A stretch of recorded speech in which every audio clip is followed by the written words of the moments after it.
By now, I assume that many of you have seen the explanation of sexual consent as created by Blue Seat Studios. I'd like to take this further and talk about coffee. Why? Because proving consent, like making a good cup of coffee, is not an easy task. This is consent. This is the proof of consent. Consent? Proof of consent. Make sense? Yeah, I didn't think so. So let's talk about it. How do you prove someone willingly drank coffee? In other words, how do you prove that you did not force someone else to drink coffee?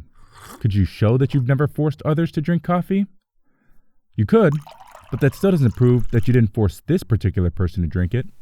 Could you show that you've had coffee with this person before and after the alleged incident? No, because those other instances don't prove anything about this instance. Would a receipt prove that they wanted coffee? Well, it would show that they wanted coffee and that you gave it to them. However, it would not prove that they wanted the coffee the whole time that they were drinking it. It's a difficult situation, right? And perhaps it depends on your definition of force. I mean, there's Milgram's force, there's Newton's force, and then there's the force. This is the coffee that you are looking for. Let's think about a situation. If a friend was persistent about making you drink a cup of coffee, what would be the clearest way to say no? Would you A, not say anything because only yes means yes, B, give them the no look, C, pretend to be a mime and hope they figure it out, or D, say 999? Okay, so we know what you were thinking. That's bullshit. I've said no before, and they kept trying to get me to drink the coffee. Yeah, it's true. Some people are pretty persistent, so you might have to push them away or throw punch them. But in the end, if you don't want any, then you might want to think about packing your stuff and GTFO. Now, there are some jerks on this planet who use alcohol, threats, or coercion to make others drink coffee. And to those mofos, we hope someone named Yita grinds your coffee beans and gives you a taste of your own espresso.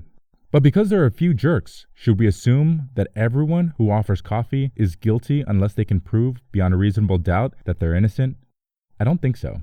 According to some really old books, this guy named Joseph, the second most powerful dude in Egypt, was falsely accused of forcing someone to drink coffee. Crazy, right? I also heard that there were some people who couldn't prove that they weren't witches. I mean, it's pretty easy to prove that you're not a witch, right?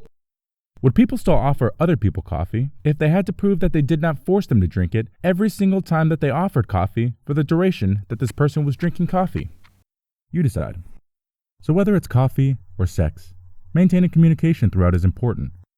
It's just as much your responsibility to clearly communicate your desires to the other person as it is their responsibility to honor your desires. Having regrets about drinking coffee is not the same as being forced to drink coffee. And with that, I don't know what the fuck just happened, but I don't really care. I'ma get the fuck up out of here. Fuck this shit, I'm out.